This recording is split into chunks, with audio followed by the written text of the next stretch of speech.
Now, here in the Gold Hall, we're about to begin a highlight conversation between heads of national agencies. Please welcome our first moderator of the day, Director at the European Space Policy Institute, Hermann Ludwig Moeller. Hermann, over to you.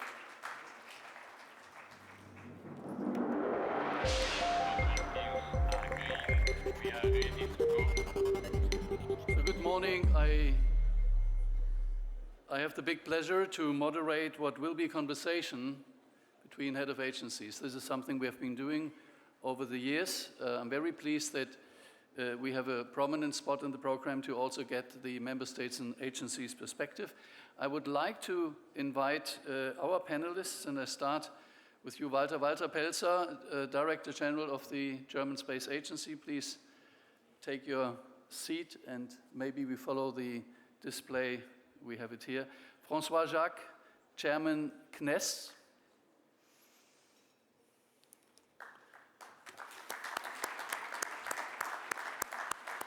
Paul Bate, UK Space Agency CEO, and Teodoro Valente. He may still be traveling. He had some delay on the flight, so we hope we will have him join us in a minute as we go into the program. The leitmotif, what we really want to discuss, and you've heard it from Mr. Commissioner Kubilius, concerns about fragmentation, and it's really a question how we link what is happening now on ESA, ministerial, and we just had impressive results reported a minute ago, and what is the preparation on the European EU level for the next financial framework. So it's a European question that we will discuss with our agency heads, and equally how to cooperate between member states, so it's really also a member state level question. And when we address this, we'll do it from two aspects. One is really look into what does it mean in terms of governance. This is a question that has been around for a long, long time, but equally, and we just had the voice of industry also, what does it mean for the industrial aspect? So before we dive into this, and we'll do it in a minute, I just want to recall 2-3 things that we should keep in mind in the big picture. This is the window for international Europe in an international space. We talk about Canada, it was mentioned, Japan, Australia, and other regions to team up with. So this is a backdrop against which we should probably discuss outscaling. A Golden Dome, we talk about missile defense, we talk about China and US race to the moon, SpaceX IPO, so there are big scale activities happening around us and we should be aware of these also on a national level, and I'm sure the agency heads will have an opinion on this. The momentum, keep the momentum on security and defense. ERS was already mentioned, European Resilience System. I think this will be an example. We will be using European cooperation. There are now, for instance, France and Germany with recent strategies being issued. We are very curious to see how they work nationally and between nations. Industrial vision, there is a lot of convergence now, also beyond the space industry, from defense industry, joining forces with space actors. Digital, and we talk about the next upcoming launch of Ariane 6-4. That's Amazon Kuiper's, this deployment of digital into space, and data centers were also mentioned the previous note. And I conclude with this quick setting the stage. We really need to discuss the North Star, where Europe will be going in a post-ISS stage and age. And I think last week was Davos, it was a global stage. Today we are in Brussels, and we really want to set the stage after the ignition of last year to really go into some positive momentum for the year ahead and beyond. And with this, I will change seat, and I will join my panelists. Can we change the mic? Does it work? Does it work? Yes. Walther, let me start with you. And maybe you can explain, which was voiced as a concern a minute ago by the Commissioner, a concern about fragmentation, where at the same time, there's certainly an argument to be made that national investments, you had prominent investments announced last year, how can this really work in best synergy to respond to national priorities, but also to respond to a European common goal? And maybe you can, in the same formula to make the answer easier, refer to Iris Square as an example. Well, why I'm not surprised about the question about the announcement last year? Well, Of course, fragmentation is a topic. We need to have a level playing field in Europe when it comes to markets. This is for sure right. Nevertheless, I'm very happy that the priorities of the German government and the priorities pointed out here actually boosting the space funding is very much aligned. So from this point of view, it's easier to align topics if priorities are the same. So this is going already in the right direction. And you're right, fragmentation was mentioned a few times. Joseph, the commissioner, mentioned the topic. Nevertheless, also speed was mentioned. So, and this is what we have to take into account, especially when we talk about the current global situation. So what we have to have systems in place in 28, 29. And this is the reason why, on the one hand side, we accelerate on national level with our programs. And on the other side, we have to have in mind the topic that synergies is lifted. And this is what Joseph came actually up with, that we have to come up with interoperability, that we have to come up with a question of system of systems, and this is what we pushed within ESA. Actually, that ESA, with its capabilities in regard of technology, paves the way that we come up and use, in case of the necessity of a crisis or something like that, national capabilities on a European level. This is an important topic, that we have speed on the one hand side and synergies of the other hand side. So from this point of view, a national initiative does not mean that it's not European. And this is actually exactly what we try to implement. That's what we actually also signed up within the ministerial conference, that we invested especially in programs to pave the way for system of systems, for interoperability of satellites, to make sure that national programs at the end are used also on European level. And so from this point of view, it's a national program does not mean it's not working on European level. And this is what we have to make sure. It's clear from an objective, you could argue it was said that it's clear there is an urgency and a need, so you work with what you have. And if you talk to a space commander in particular, they will say, I need something that I can use today. They may not be too concerned about making this interoperable. There is certainly a parallel access to ensure this interoperability. Then will this be a long process, or is it a de facto setting of standards by leading developments that aggregate around them? And I come back to Iris Square, you did not refer to it. That could be one reference scheme of standardizing. Is that a possible path?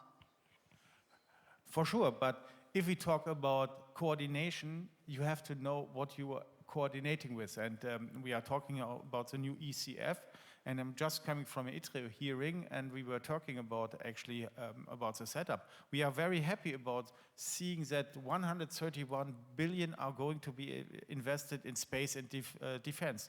But to be honest, we don't know how much is going to defense and how much is going to space. We were talking about Galileo and Copernicus. As of now, we don't know exactly how much is going in this direction, how much is going into the new pillars, because actually we have 7 pillars. And with the ECF, new instruments are going to be implemented. Instruments we actually in the past did not work with. So one important topic is to create synergies, that we are more transparent on the European level, and that we have a very close link with the member states. That is necessary to set up actually the base, the fundamentum, to actually come to the situation that we start to have interoperability. And this is so important, and we are not there yet. And this is the reason why we have to speed up. We wouldn't be fast enough if you start right away on the European level, because we are not even there to come up with how much money are we going to spend where from a European level. And this is the reason why, of course, we first have to start on a national level. we need to create the interface. This is very important, but this is something we have to work in discussion between, from my point of view, ESA. ESA is the one who has the resources, the capabilities. This is an area where we should discuss the interface, but we can't wait till we actually finalize the European process to come up with the ECF. And this is why this dual track, boosting money on European side and European and national initiatives, is the right way to tackle the current situation. Interesting, and a panel in itself, probably. Let me turn to Francois, and there is another example now that is quite prominent. It was mentioned, the ERS development. That could be it could be a blueprint on how what we discuss here could be working between what ESA is doing, what is happening on a commission level, what nations may be doing. Can you elaborate on that? Yeah, thank you. Maybe to start where Walther concluded, I think we probably obviously, time is of the essence. Obviously, we are confronted with many threats and so on, but I do not think we should oppose, let's say, being quick enough in terms of reacting and being orderly enough in terms of designing the program. That would be my starting point. Clearly, with what we experience in terms of conflicts, in terms of crises, in terms of natural disorders and so on, we need something new in terms of monitoring those crises, those events, and so on. When I say something new, that's because we have many more crises, but also because we know that now with the new technologies, with new science and so on, we can achieve far more interesting results in terms of revisiting more frequently, having new data and so on, being able to merge various kinds of data. So we have a very good case in point in terms of cooperation at EU level, I must say. And second, I think that's also a very good case for dual use. And when I say dual use, it's important to insist on that. We already have Copernicus, but what we are speaking about, when we are speaking about Earth observation governmental system, that's something different from Copernicus. And the dual part is that we have to identify what are the common technological and scientific bricks that we can use in both programs. And I think clearly, if we are able to achieve that, that is to have this dual program around EOGS, that will be major for Europe.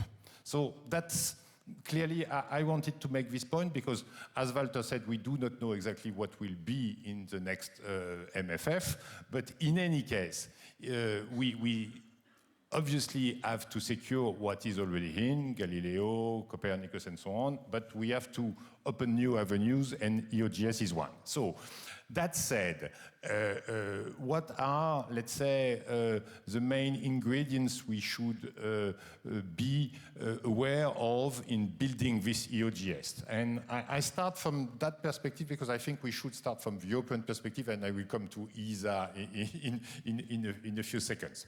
First thing is, we have to define what are our needs and what are our shared needs.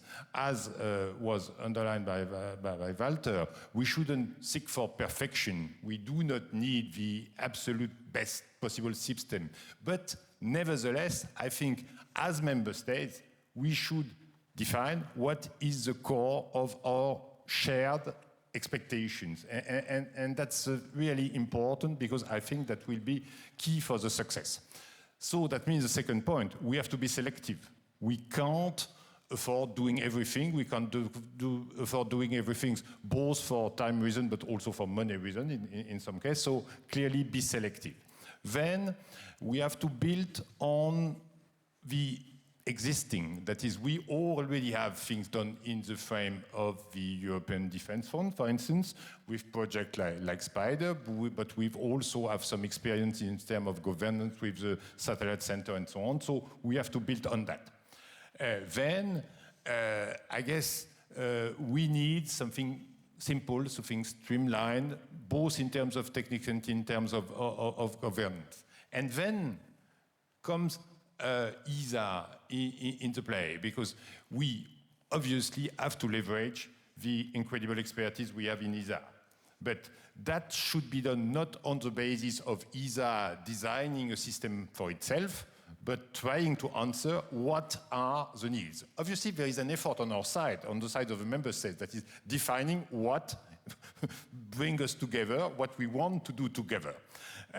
And finally, if we are able to secure that is clearly defining what we want in the frame of EOGS, linking that to ERS as a tool, as a test bed for EOGS, then I think that with a step-by-step approach that is securing what we can now and let's say having maybe more ambitious goals for in 5 or 10 years, then that will be a very nice flagship in the current quite troublesome context we are experiencing. Yes, it's an interesting discussion when you contrast the perfection and the speed. I think we certainly have a tendency to be perfect and slow, if I may say that. This is more our tradition. When what is really happening out there in the Wild West almost is not necessarily perfection, and rockets blow up in series just to get something up quickly. So that will be really interesting to see how this balance work out. Where I'm a bit concerned is the timescales you were just giving when you talk as a test bed and maybe in 5 to 10 years something more. I come back to what the Commission said, the Commissioner this morning, and concerns in member states and in Brussels. I would argue that in 2030 we may be faced with a situation that needs capability. So this is still, for me, or maybe for most of us, an unanswered question how we really can meet these deadlines. You refer to build on existing, yeah? I would argue to add also the commercial side. There is a lot of capabilities out there that can probably be plugged into. And with this, it gives me a nice bridge to you, Paul. You know, it's always on the commercial side of things. So from the UK perspective in this discussion, to bring something on the table that can work on European and also maybe in EU context, like you do in Copernicus. Here we're talking about something that may be bigger, and there was in the speech now, industry keynote, also the willingness of co-investment. So there are business cases, there is a commercial leverage to be made. Now, I would hope that the UK has a good blueprint how this can be done. Maybe you can elaborate how can we get also commercial forces and the benefit of space into that equation. Well, thank you. I'll try and build a little bit on what you've said, Ludwig and Francois and Walther have said. And thank you very much for giving us the time today. We're 4 white guys on a platform, so we can probably do more in diversity, but we've got hopefully some interesting things to say. I think the UK approach to space has had many similarities with other European colleagues. And we take our R&D very, very seriously. We take the supply side very seriously. We recognize the challenges in the capitally intensive, long duration missions and set of capabilities. But it does create a fundamental challenge. I think this is true in any industry that we look at. That the reality, sector independent, is that the stool has 3 legs. The supply side is deeply important. We have to have the fundamental technology and capability. But we have to look to our customer side as a second leg of the stool. We must look to the investor side for the private capital alongside government investment. And I would observe that in the space sector, perhaps because of the fundamental awe and wonder and excitement and inspiration of space, it is easy to over-index on the supply side to the detriment of the other 2. And Joseph Aschbacher made a really important point about the 1.8 trillion projection on the space economy. But that money is not coming from the space sector. If anyone seriously thinks that 1.8 trillion is going to be invested by governments or by space, that is a misconception. The growth, the size of it, is going to come from the wider economy. We have 55,000 people in the UK working in the space sector. We have a sector worth around 18, 19 billion pounds. That is a tiny fraction of the UK's GDP, and it is not different in Germany or in France or in any of the other member states. The point that I'm making here is that true growth through commercialization, true competitiveness, comes from deeply understanding the customer base, choosing what the customers we are going to serve, clearly including national security and defense customers, which is paramount at the moment. We're approaching the 4-year anniversary of the war in Ukraine. It's the International Holocaust Memorial Day today. We understand the deep fundamental importance of security, but we'll only do the right thing by security and defense by understanding what their customer need is. And it is the same in agriculture and in logistics and in pharmaceuticals and in transport and in financial services. So increasingly what the UK is aiming to do as part of a one government approach to space is to unlock space, to have this quiet revolution that, quite frankly, is also happening in artificial intelligence, in quantum, in synthetic biology, in semiconductors, where we move beyond a deep understanding of the supply side and into an understanding of what space, in this case as a domain, brings and can truly unlock for the much wider economy as well as our collective national security. That's at the basis of what we're trying to do in the UK. If I can pick up on the point, you quite rightly, and I think you have a tradition in this, you talk about verticalization into sectors of the economy, which is absolutely a big point that often is a bit falling short already, I would argue. But now, would you see a risk where everything almost turns towards security and defense, which has more regalia, it has more a function of governmental ownership and leadership versus developing markets? There could really be something where we flip back into something that becomes not partnerships and co-investment, but something where it's a return on a contract for a company that builds something for the government. How do you see this panning out? How optimistic are you that we keep the balance between the governmental and the commercial? So I'm optimistic because I think it's a false dichotomy. It is a genuine risk, but it's a false dichotomy to believe that we only can tip towards an institutional approach or a commercial approach. Different companies, and I think this is an important point, hey Teodoro, there is a granularity that matters at company level because companies drive the economic growth. And companies will make their own decisions about which markets they choose to serve. But the underlying point that defense is a customer just as much as pharmaceuticals or logistics are customers is what I think will see us through and what means as a result. And interestingly, of course, academia is a customer as well as the supplier in this.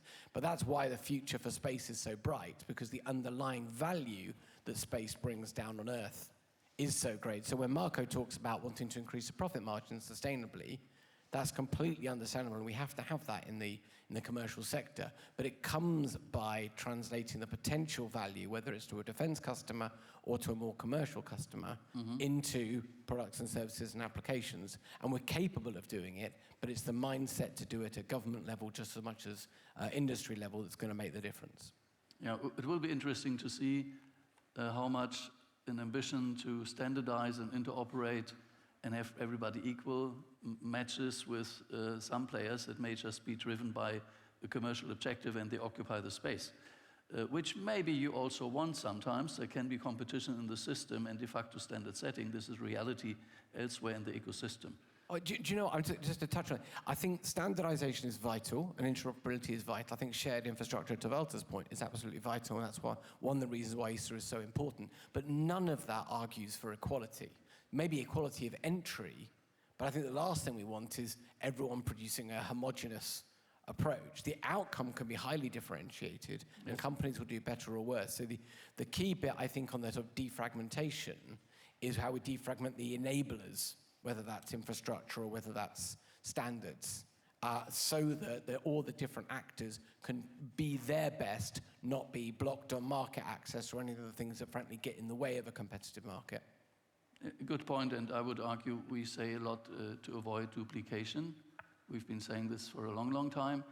You could also argue that you want competition on similar territories, which imply also that there may be overlap, and then it's also a Darwinistic element. based on standards, and then there is basically a competition to bring the best solution into play. Teodoro, you made it, and just welcome. And we throw you right into the debate. So the debate, it works, yes, should be working. Just for your, to bring you up to where we are, we discussed the leitmotif, basically, what needs to be done on a European level, ESA and EU, what needs to be done from a member states perspective, within member states and maybe between member states. And you have quite prominent national initiatives, also in a European context. So IRIDE is an example. There's talk about a national secure SATCOM. Can you elaborate from the Italian and ASI perspective, please? Yes, good morning to everybody. Thank you for your comprehension. Sorry for my delay, but I had 1 hour and 15 delay on the flight, starting from Italy. Thank you for the question. Let me say that the Italian approach to space is a sort of composite approach, in the sense that we do have national programs, we do have European programs, generally speaking, but also we do have bilateral program with many actors worldwide. And this is not a puzzle. I mean, we do have a strategy for that, and everything is online in the same system, which is fully responding to the governmental addresses that have been licensed at the beginning of 2025. And the aim is quite clear. I mean, we do want to support our national space community, which, as Paul said, is made by industries, large system integrators, small, medium enterprises, startup, university, research center, in a European and worldwide context with a double aim. First of all, giving our contribution to increase the resiliency of the European approach and actors in working in space, and secondly, give our contribution to the strategic autonomy of Europe in the line of a fair collaboration and fair competition, which helpfully will allow to us to cut a little bit costs and time for our initiatives. So I do have many examples in order to explain how this can happen. Let just me give to you a couple of them. First of all, you mentioned IRIDE. IRIDE is a very good example of cooperation between the Italian Space Agency and the European Space Agency. It's a program which has been funded under the PNRR, that is EU competitiveness funding, next generation to be precise. And at the full operation capability point, it will be composed of more than 45 satellites. Actually, we do have 15 satellites in orbit, plus one pathfinder. And one of the most important feature of this, which is a constellation of a constellation, is that we do have different sensors ranging from radar to optical to hyperspectral to infrared, with a very short revisiting time, which is very important for many civil applications, because it can allow to make, let me say, some forecast on what is happening, and so to prevent, not only to manage, for example, disaster when they happen. And this is a system which has been thought to be federated, if possible, and to be federated, for example, with the information coming from Copernicus, and with all the data information that will come with the Earth observation governmental services developed by the EU, under the EU, and eventually and hopefully with the European Space Agency as a technical agency. Second example, in orbit servicing. We have a national program which has been launched a couple of years ago, a little bit more, we invested 400 millions of euros in this program. And obviously we are talking about debris removal, we are talking about life extension, inspection, maintenance of satellites. And this is also another program which has a strong link with European efforts, because if we have in mind, for example, the initiatives funded by ESA, the RISE program, that one, RISE, is on GEO.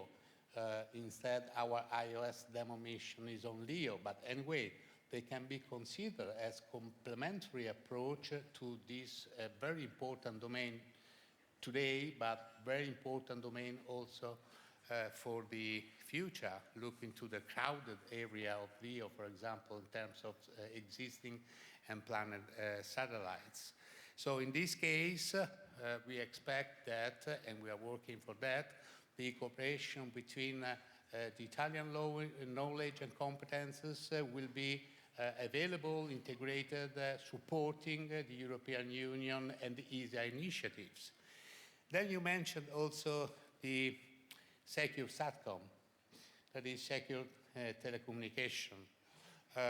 What I can tell to you, as it was said also on the press by our national authorities for space, is that we are thinking in an operative way on the possibility to define and to build up a national constellation for secure telecommunication having a dual use. So we do have again a civil part and a military part, so a dual purpose. And this is also another initiative out of which now we are studying the, let me call it, industrial architectural asset inside our country. It's something which can be considered as federated in the future, for example, with IRIS Square, for example, with GovSatcom Hub. So no contradiction, but working in a synergic way. And in order to save time, just the last example, if I can, Ludwig, the Cosmos SkyMed constellation, which is, I mean, it's very important for our country, is more or less the starting of our efforts in Earth observation. Again, this is a dual program.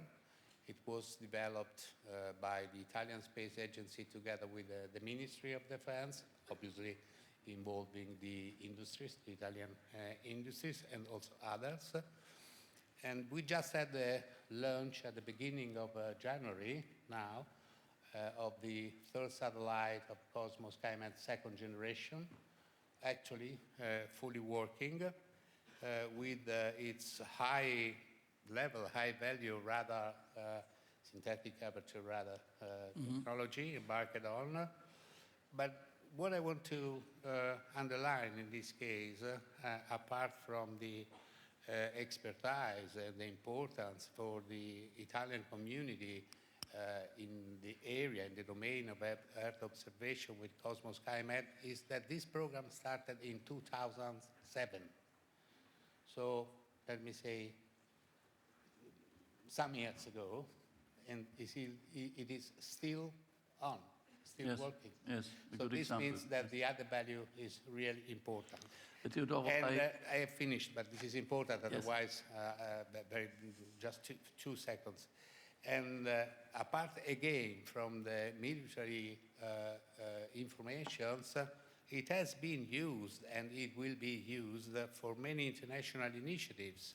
Just let me recall, for example, our contribution to the International Polar Year in 2010. Let me recall our help to the Japanese colleague during the earthquake in 2011. And it is a contributing mission of Copernicus. So what we are doing at national level is fully in line with what we want to do at European level, under the European Union or under the European Space Agency, and what we are doing in a bilateral form with different countries not belonging to Union or ESA. Thank you. Now, we have some time constraint because we started late and I see we are at 0. I would still like to abuse a few minutes because very brief from each of you. It's clearly about federation. There's many things on the table. There are things to be developed. I would be interested, very short, 1 minute each. Do you start from the national side to standardize or from the European side? And where somebody like ESA would sit in this exercise? Because it seems we have so many things and we want to federate, but you need to start from some end. I would be interested, it may be a simplified question here. I know it's more complex, but Paul, we start with you. We start on which end? We need to be quick, otherwise we will be moved on. I'll talk very fast. I don't think there's a possible answer to this question because it totally depends on what we're talking about the standardization for. So how do we standardize frequency? We do that on a global scale through the ITU. How do we standardize on sustainability? I actually think there is a strong argument for having open standards on refueling, for example. How do we standardize on defense? Well, defense is a national competency. So I think we have to start there. And there are plenty of other examples commercially where the standardization is overplayed relative to abilities just to let the companies carry on. So I would say it's a good starting point to start national, unless there's, but where you can go further, terrific. Okay, let's make it ERS as an example. We start on which end? I'm sorry, but I have to underline what Paul said. It depends on. It simply depends on. I would lift the question a little bit more, what is more important. We talk a lot about defragmentation, but what we have to take into account is, like Francois said, being selective. What we have to pay attention to is that everybody sticks to its core competences and areas of responsibilities.